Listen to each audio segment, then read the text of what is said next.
भारत ने अब बांग्लादेश के पैरों में बेड़ियां डालना शुरू कर दी हैं। चीन में बैठकर भारत के नॉर्थ ईस्ट राज्यों को तोड़ने का प्लान समझाने वाले मोहम्मद यूनुस ने ऐसी गलती कर दी है जिसकी भारी कीमत बांग्लादेश को चुकानी पड़ेगी। बांग्लादेश के भारत के खिलाफ बदलते इरादे देखकर भारत ने भी एक के बाद एक शिकंजा कसना शुरू कर दिया है। बांग्लादेश को ट्रांसशिपमेंट सुविधा को फिलहाल वापस लेने का भारत ने बड़ा फैसला कर लिया है। विदेश मंत्रालय ने घोषणा की है कि बांग्लादेश को दी गई ट्रांसशिपमेंट सुविधा अब खत्म कर दी गई है। ये जो खबरें हैं इससे ये साबित हो रहा है कि बांग्लादेश का जो है बेड़ा गर्क होने में कुछ महीने नहीं कुछ ही दिन बाकी है। बांग्लादेश को अभी अगर यूरोप के किसी भी देश में अपना सामान भेजना होता है तो वो भारत के बंदरगाहों और हवाई अड्डों पर उस सामान को भेजता है और भेजकर उन्हें वहां से फिर यूरोप एक्सपोर्ट कर सकता है। असर ये होगा कि बांग्लादेश भारत के कोलकाता जैसे बंदरगाहों से समुद्री रास्ते दुनिया के देशों को अपना सामान नहीं भेज पाएगा। और हमने देखा है जिस कंट्री के अंदर भारत के अगेंस्ट गवर्नमेंट बनती है 6-7 महीनों में इस गवर्नमेंट का सफाया हो जाता है। कौन करता है और कहां से गैबी मखलूक आती है। इसने ये बात तो साफ कर दी है कि बांग्लादेश भारत के लिए कितना बड़ा खतरा बनता जा रहा है। इंडिया जो भी उन्होंने अच्छा किया, लेकिन वो सबका बाप बनने की कोशिश कर रहा है। आप देखें बांग्लादेश पे उन्होंने कुछ एहसानात किए, इसका ये मतलब नहीं है कि आप अपने भाई के साथ जो आपसे कमजोर भाई हो ना उसको आप एहसान करके उसको फंदा लगाने के करीब पहुंच गया। बांग्लादेश इंडिया के अगेंस्ट हो रहा, हमारे साथ मिलने की कोशिश कर रहा है। साथ तामुल करने की जरूरत है, हमें उनको फुल प्यार दें, मोहब्बत दें। कहते हैं कि पंगा लेना तो लेना जरूर, मगर किसी ऐसे से पंगा ना लेना जो सदियों से आपका पेट पाल रहा हो। नमस्कार, प्रणाम, राम राम। दोस्तों, बांग्लादेश भारत को बार बार आंखें दिखा रहा था और भारत ने बांग्लादेश का अकड़ तोड़ के रख दिया है। भारत ने बांग्लादेश का ट्रांसशिपमेंट सर्विस बंद कर दिया है। भाई, भारत ये सेवा फ्री में देता था, फिर भी बांग्लादेश भारत को आंखें दिखा रहा था। भाई, पाकिस्तानी इस मुद्दे पर न बोले, ऐसा हो ही नहीं सकता है। भाई, पाकिस्तानी ऐसे से बयान दे रहे हैं, वो बयान आपको जरूर सुननी चाहिए। लेकिन उससे पहले दुबई से करीब गुस्से में ऐसी बयान दे दिए हैं, वो भी बयान आपको सुननी चाहिए। सबसे पहले चलते हैं पाकिस्तान और देखते हैं पाकिस्तान इस मुद्दे पे क्या क्या बोलते हैं। पहले आप इनकी बातें सुनिए। इंडिया जो भी उन्होंने अच्छा किया, लेकिन वो सबका बाप बनने की कोशिश कर रहा है। आप देखें बांग्लादेश पे उन्होंने कुछ एहसानात किए, इसका ये मतलब नहीं है कि आप अपने भाई के साथ जो आपसे कमजोर भाई हो ना उसको आप एहसान करके उसको फंदा लगाने के करीब पहुंच गया। उनकी एक्सपोर्ट आपने बंद कर दी। उनके जो पीछे मामला खराब हुए थे वो स्टूडेंट्स ने हसीना वाजिद को निकाला। अब वो अपनी हसीना वाजिद कह रहे हैं कि इनको वापस भेजें, हम इसके साथ जो भी उनके अपने लॉ के मुताबिक करना चाह रहे हैं। लेकिन इंडिया इस बात पे भी नहीं आ रहा। तो इंडिया थोड़ा सा अच्छा कर रहा है। अच्छा भी वो इस नीयत से कर रहा था क्योंकि इंडिया को बांग्लादेश में फायदे नजर आ रहे थे। इंडिया अपने फायदा लेने के लिए अच्छा करता है। जब अभी तक रिसर्च देखी जाए तो इंडिया का सबसे बड़ा डेवलपमेंट जो पार्टनर है वो नजर आता है बांग्लादेश। आप हिस्ट्री उठा के देख लें, बांग्लादेश नजर आएगा इंडिया के साथ खड़ा हुआ और उसका जो डेवलपमेंट पार्टनर यानी कि इंडिया की जो प्रोग्रेस है, जो डेवलपमेंट है, बल्कि दोनों कंट्री से जो आपस में एक दूसरे से बेनिफिट्स लिए हैं वो नजर आती है। तो इसके बावजूद क्या लगता है क्यों इतनी मुश्किलात आ रही हैं इंडिया और बांग्लादेश के जो ताल्लुकात हैं उनको सेट करने के लिए? जिस तरह पाकिस्तान में चाइना ने इन्वेस्ट किया ना, चाइना ने इसी वजह से इन्वेस्ट किया कि पाकिस्तान में उनको मफाद नजर आते हैं। अगर पाकिस्तान में उनको मफाद नजर ना आते तो वो पाकिस्तान जैसी कंट्री में कभी भी इन्वेस्ट ना करते। यही एग्जांपल उधर है। इंडिया ने बांग्लादेश में इन्वेस्ट इसी नीयत से किया था कि हम बांग्लादेश से एडवांटेज लेंगे। जब तक वो एडवांटेज उनको देते रहे, जब तक उनकी बात मानते रहे, वो तब तक वो खुश थे। जब उन्होंने कहा कि नहीं भाई हम इधर से आपको इस तरह ट्रेड हमारे थ्रू करनी पड़ेगी, जब उन्होंने कहा कि नहीं जी बांग्लादेश तो हमें आंखें दिखाने लग गया, उसी वक्त उन्होंने अपनी नजरें फेर ली। बांग्लादेश की अगर मैं बात करूँ, बांग्लादेश की इकोनॉमी एक टाइम था कि इंडिया और पाकिस्तान दोनों से ज्यादा ग्रो कर रही थी।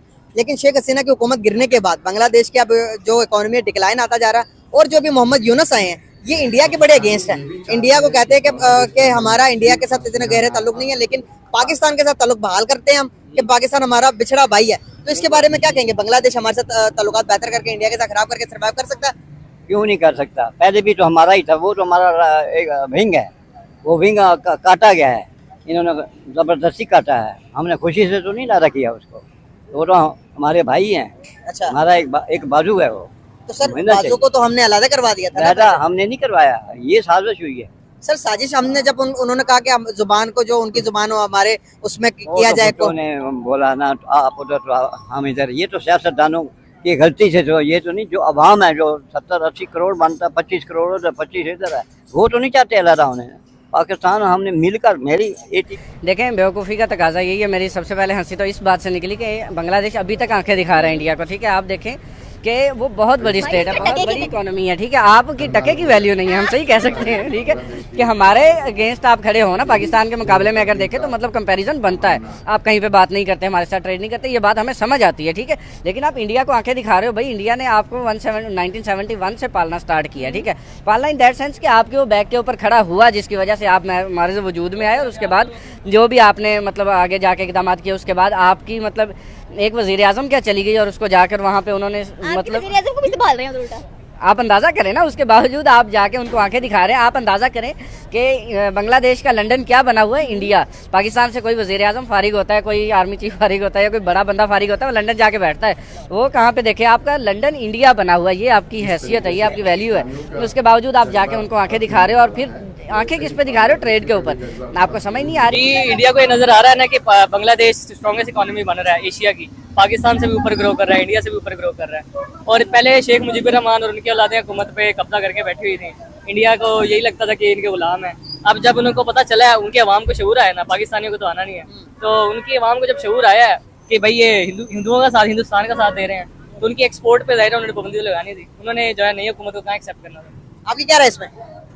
सेम जो इनकी सेम कॉपी सेम भाई के राय से एग्री करते हैं। मैं यहाँ पर बात करना चाहूंगा, बांग्लादेश की इकोनॉमी को जो टॉप पर लेके जाने वाला कौन सा मुल्क है?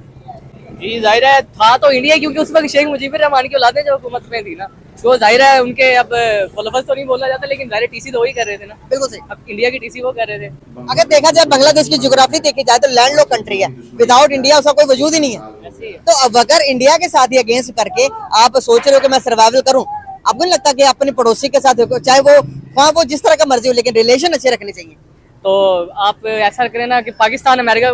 बांग्लादेश की जो हालात है दिन पर दिन गिरती जा रही है, यानी कि बांग्लादेश अब कंग्लादेश बनने जा रहा है। तो आपको इस वीडियो में क्या कमेंट करना है, एक कमेंट जरूर कीजिएगा। चलते हैं दुबई से, क्यों दुबई से बेगूसराय में ऐसी बयान दे दिए हैं, वो भी बयान आपको सुननी चाहिए। चलते हैं दुबई और सुनते हैं दुबई से का बयान। मेरे प्यारे भाई लोग, अभी एक नया कानून आया गाड़ी के लिए। देखो आप लोग, हम बहुत आदमी भी देखते हैं सिगरेट पी के जब खलास करते सिगरेट बाहर फेंकते हैं, उसको 1000 फाइन मिलेगा और 4 पॉइंट ब्लैक मिलेगा। और ये एक, और दूसरा बात हम देखते हैं बहुत आदमी चाय पीते हैं, चाय जब खलास करते भी बाहर फेंकते हैं, इसका ऊपर भी फाइन है। और ये फाइन 1000 है जो कचरा फेंकेगा गाड़ी से। और मत समझो बस ये बलदिया वाला, आप लोग को देख सकते हैं बहुत आदमी हम लोग का इधर उधर घूमता है, तुम लोग का वीडियो भी पकड़ेगा और तुम्हारा नंबर प्लेट। तो जब तुमको फाइन आएगा तुम खुद सोचो कि ये अब किया है। इसलिए मेरा भाई, एक कीसा पकड़ो, गाड़ी में डालो, जो कचरा मचरा है तुम डालो, फिर किधर भी कचरा का डब्बा देखेगा जाओ उधर फेंको, क्या होगा आप लोग को? क्यों तुम लोग सिगरेट पी के सब बाहर फेंकता है? तुम लोग का घर में आप लोग ऐसा करते हैं नहीं? तो ये भी हम लोग का घर है यार, तुम लोग की इस घर सब चीज सफाई करो, क्या होएगा? हम बहुत खुद हमारा आंख से देखा है, बहुत आदमी सिगरेट फेंकता है, चाय पी के फेंकता है, सैंडविच खाएगा उसका सैंडविच चीज का फेंकेगा।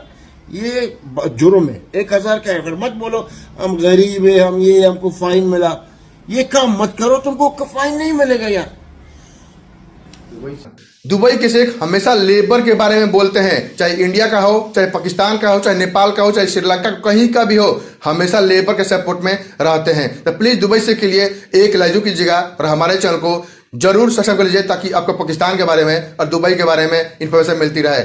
चलिए वीडियो करते हैं, मिलते हैं अगले वीडियो में, तब तक के लिए जय हिंद, जय भारत, जय श्री राम।